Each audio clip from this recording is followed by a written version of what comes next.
आज कुछ केस निपटाते रात के 12 बज चुके थे। बाहर बहुत तेज़ बारिश हो रही थी। पुलिस की ड्यूटी में कोई टाइम का ठिकाना नहीं रहता। बाइक लेकर भीगता हुआ मैं अपने घर की ओर जा रहा था। घर में अकेला ही रहता हूँ, इसलिए जाने की कोई जल्दी भी नहीं रहती। रास्ते में अचानक ही मेरी नज़र एक कमसिन लड़की पर पड़ी। वह 17 साल की होगी। बारिश में बैठी, ना जाने क्यों भीग रही थी और ठंड से काँप रही थी। मैं थोड़ा आगे निकल आया था, लेकिन फिर मेरी नज़र आगे 4 लोगों पर पड़ी जो बस स्टैंड पर बैठे शराब पी रहे थे और उस लड़की को घूरे जा रहे थे। मुझे यह सब कुछ सही नहीं लगा, तो मैं उस लड़की के पास वापस मुड़कर आ गया। उस लड़की से कहा कि इतनी रात को तुम यहाँ क्या कर रही हो? वह अपनी बड़ी बड़ी आँखों से मेरी तरफ बुढ़िया की तरह देखने लगी थी। मुझे देखकर उसकी नीली आँखों में डर साफ नज़र आ रहा था। मैंने उससे कहा, यहाँ पर ज़्यादा देर तक रुकना ठीक नहीं है, तुम घर चली जाओ। उसने मुझे कुछ कहने के लिए अपना मुंह खोला, लेकिन फिर चुप हो गई और अपना सिर झुका लिया। उसके लंबे लंबे बाल पूरी तरीके से भीगे हुए थे और होठ से बारिश का रस टपक रहा था। लड़की काफ़ी लंबी और गोरी थी और जिस्म बिल्कुल कमसिन। मैंने कहा, कुछ बोलती क्यों नहीं? चलो तुम्हारे घर मैं छोड़ आता हूँ। उसने सिर्फ इतना कहा, बहुत दूर है। मैंने पूछा, क्या दूर है तुम्हारा घर? उसने हाँ में सिर हिलाया। मैंने कहा, कोई बात नहीं, मैं बाइक से छोड़ दूँगा, आ जाओ, बैठ जाओ। उसने कहा, समुंदर के पार है, बाइक से नहीं जा सकते। यह सुनकर मुझे बहुत बड़ा झटका लगा। मैंने पूछा, इस शहर में तुम्हारा कोई रिश्तेदार तो होगा ना? सहमी वह लड़की, ना में सिर हिलाई। उसकी मासूमियत देखकर मुझे कोई डोर उसकी ओर खींचा जा रहा था। मैंने उससे कहा, देखो रात काफ़ी हो गई है, एक काम करो, तुम मेरे घर चलो, कल सुबह मैं तुम्हारे घर तुम्हें वापस भेजने का बंदोबस्त कर दूंगा। मेरी बात सुनकर उसने एक राहत की सांस ली और फिर मेरे साथ चलने को तैयार हो गई। मैं अपनी बाइक पर बैठाकर उसे अपने घर लेकर आ गया। घर पहुंचा और बाइक को स्टैंड कर ही रहा था कि तभी जोर से बादल गरजे। इतनी तेज आवाज़ हुई कि दिल दहल उठा। वह लड़की डर के मारे मुझसे चिपक गई। एक भीगी भागी लड़की मुझसे लिपटी हुई थी। मैं मात्र 21 साल का पुलिस इंस्पेक्टर। मेरे अंदर तो ज्वालामुखी फटने लगी थी, पर मैं उस मासूम के साथ कुछ गलत नहीं करना चाहता था, या फिर चाहता था, कह नहीं सकता।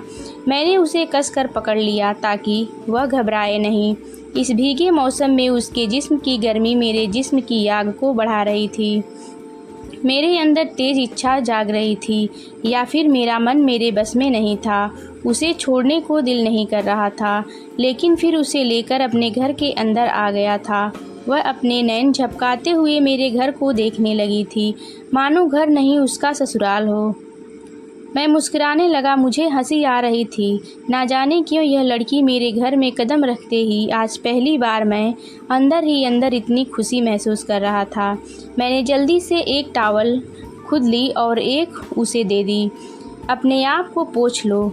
मैं जल्दी जल्दी अपने आप को पोंछने लगा था, पर वह लड़की उस भीगी भागी हालत में गोल गोल घूमने लगी, जैसे कि उसे कोई फ़र्क नहीं पड़ रहा था कि वह भीगी हुई है।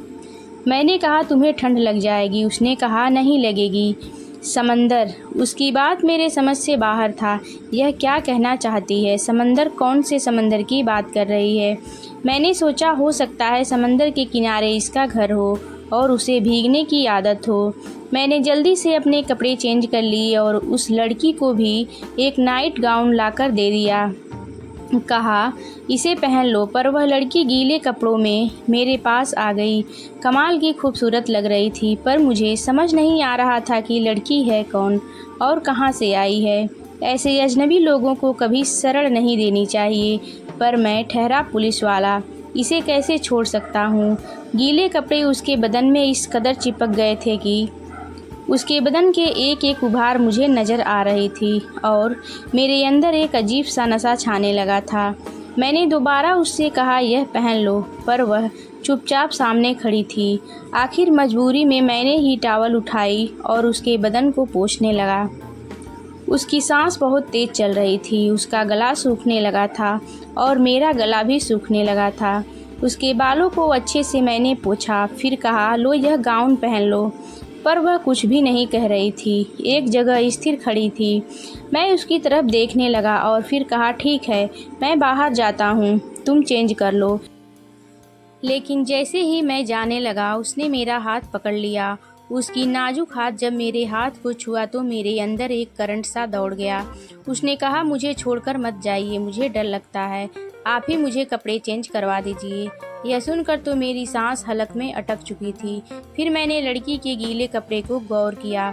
वह एक लाल रंग का गाउन पहनी हुई थी। ना जाने किस चीज़ से बना था, पर वह बिल्कुल मछली जैसी लग रही थी। मैंने अपनी आंखें बंद कर ली और उस लड़की के कपड़े चेंज करवाने लगा। मैं उसके जिस्म को यूं देखना नहीं चाहता था, वरना मैं बेकाबू हो जाता।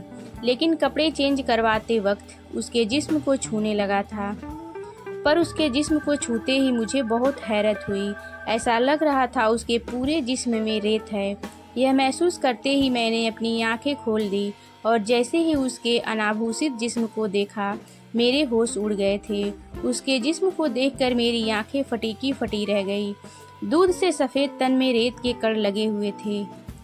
मैं उस हालत में उसे बाथरूम लेकर गया और उसे अच्छे से नहलाने लगा था। उसे इस हाल में देखकर मैं जज्बाती तो हो रहा था, पर मेरे दिमाग में सैकड़ों सवाल थे। आखिर इसके बदन में इतने कण क्यों हैं? कहीं यह समुंदर से बहकर तो नहीं आई? उस पल में मैं मदहोश होने लगा था। किसी तरीके से उसे साफ करके मैंने उसके अंग को टॉवल से पोंछा, फिर गाउन पहना दिया, उसके कपड़े सूखने के लिए छोड़ दिया। पर मुझे यह समझ नहीं आ रहा था कि आखिर यह लड़की मेरे सामने कपड़े उतारने को तैयार कैसे हो गई। मेरा दिमाग तो बिल्कुल चकरा रहा था। अपनी ज़िंदगी में मैंने ऐसी लड़की आज तक नहीं देखी थी। आखिर ऐसी लड़की मेरी ज़िंदगी में कैसे आ गई? कहीं मेरी ज़िंदगी का रुख तो नहीं बदलने वाला?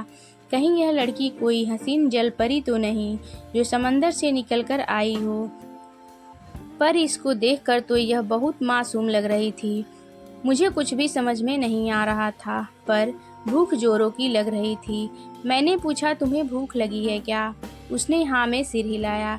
मैं अपने घर का बचा खाना लेकर आ गया था और हम दोनों मिलकर खाना खाने लगे। लड़की बिल्कुल खामोश थी, ना जाने क्या सोच रही थी। खाना खाने के बाद मैंने उससे पूछा, अब बताओ, तुम्हारा घर कहाँ पर है? उसने कहा, दूर देश में समंदर के पार। मैंने कहा, तुम कैसे आई? फिर कोई जहाज से आई हो? उसने कहा, तैरकर। मुझे उसके किसी भी बातों पर यकीन नहीं हो रहा था। उस लड़की को कोई दिमागी बीमारी तो नहीं? दूर देश से तैरकर इतना दूर कैसे आ सकती है? और भला क्यों आई है? मैंने पूछा, तुम अपना घर छोड़कर इतनी दूर फिर क्यों आई हो? उसने कहा, मेरे पापा ने मेरी शादी तय कर दी थी, पर मैं दुनिया देखना चाहती थी, इसलिए तैरती हुई इतनी दूर आ गई।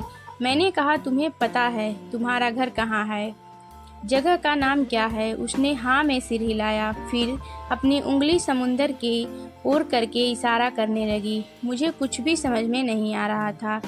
इस लड़की ने अपना हाथ मेरे हाथों के ऊपर रख दिया और मेरे एकदम करीब आ गई।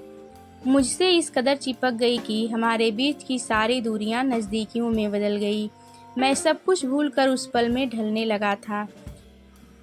इस अजनबी लड़की जो कि ना जाने किस समुंदर के उस पार के देश से तैर कर यहाँ तक आई थी, मैं पूरे तरीके से उसे पाने को मचलने लगा था। ऐसी लड़की को पालूं तो मैं भी सबसे अलग बन जाऊंगा, लेकिन मैं पहल नहीं करना चाहता था। उस लड़की ने अपना सिर मेरे कंधों पर रख दिया और मैं उसके बालों को सहलाने लगा था, जो कि अभी भी आधे गीले थे। अचानक वह लड़की उठकर मेरे सामने आ गई और मेरे होठों पर अपने होठ रख दिए। जब मैं एक गहरे चुंबन में डूब गया, उसके होठों से मुझे समुंदर की खुशबू आने लगी। अब मैं उसे बेतहाशा चूमने लगा था, पर उसके बदन से समुंदर की खुशबू आ रही थी। पर मैंने तो उसे अच्छे से नहलाया था, फिर ऐसा क्यों? आखिर कौन है यह लड़की? कहीं कोई जलपरी तो नहीं जिससे मैं यूं इस कदर दिल लगा बैठा हूँ? मैं उससे मोहब्बत करने लगा, शायद पूरी रात। जब आँख खुली तो दोपहर के 12 बज गए थे। वह लड़की उठकर मेरे सामने बैठी हुई थी और एक कॉपी पेन लेकर शायद अपने गांव का कोई चित्र बनाकर मुझे दिखा रही थी। मैंने मानचित्र को गौर से देखा और कहा, इतना दूर जाने के लिए तो नाव की ज़रूरत पड़ेगी। मैं तुम्हारी तरह तैर नहीं सकता। यह सुनकर उसे यकीन ही नहीं हो रहा था। अगले दिन मैंने एक नाव की व्यवस्था की, जो कि मशीन से चलती थी। नाव किराए पर लेकर कुछ खाना लिया। मैं उस लड़की के साथ निकल पड़ा था और उस नक्शे के हिसाब से मैं चलने लगा था। अचानक मुझे बहुत डर लगने लगा। मैं तो इस लड़की को जानता तक नहीं और उसकी बातों में यकीन करके मैं समुंदर में इतनी दूर आ गया था। मुझे तो तैरना भी नहीं आता। यह सोचकर मेरा दिल कांप उठा। मेरे चेहरे का रंग उड़ गया था। काफ़ी दूर जाने के बाद ना जाने हमारी बोट किसी सिरे से टकराई और उलट गई और मैं समुंदर की गहराई में डूब गया। फिर मुझे कुछ भी याद नहीं। जब मुझे होश आया तो मैं एक टापू में था और लड़की मेरे सामने बैठी हुई थी। शायद लड़की मुझे यहाँ लेकर आई होगी या फिर हो सकता है मैं मर गया हूँ। पर उस लड़की ने मुझे हाथ लगाया तो मुझे लगा शायद मैं जिंदा हूँ। मैंने उससे कहा, हम कहाँ हैं?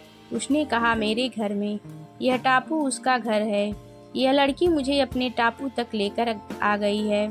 वह मुझे लेकर एक गांव में आ गई जहाँ 20-25 घर बने हुए थे। मुझे आता देख काफ़ी सारे लोग इकट्ठे हो गए और हैरत भरी निगाहों से मुझे देखने लगे। तभी वह लड़की एक औरत के पास जाकर कही, माँ, यही मेरी मोहब्बत है। इसी से मैं शादी करना चाहती हूँ। यह सुनकर तो मेरे पैरों तले से ज़मीन निकल गई। मैं वहाँ खड़ा खड़ा उन लोगों को देख रहा था, पर उन लोगों ने मेरा बड़े अच्छे से स्वागत किया और अपने खेत वगैरह सब दिखाने लगे। कहने लगे वह मछली पकड़ के और छोटी मोटी खेती करके अपना घर चलाते हैं और मीठे पानी के झील से पानी पीते हैं। कुछ दिन वहाँ गुजारने के बाद मैंने फैसला किया कि मैं इसी लड़की के साथ अपना जीवन गुजार दूंगा। पुलिस की नौकरी से मैं भी तंग आ गया था और यहाँ मुझे वह मिल गया था जिसे मैं कभी खोना नहीं चाहता था। वह था दिल का सुकून। धीरे धीरे मैं उन लोगों में बिल्कुल ढल गया। सुनैना ने मुझे समंदर में तैरना भी सिखा दिया। हम दोनों अक्सर तैरकर मुख्य भूमि तक आ जाते थे और फिर अपने घर वापस चले जाते थे। यह तो बस कहानी की शुरुआत थी सुनैना और मोहित के एडवेंचर की।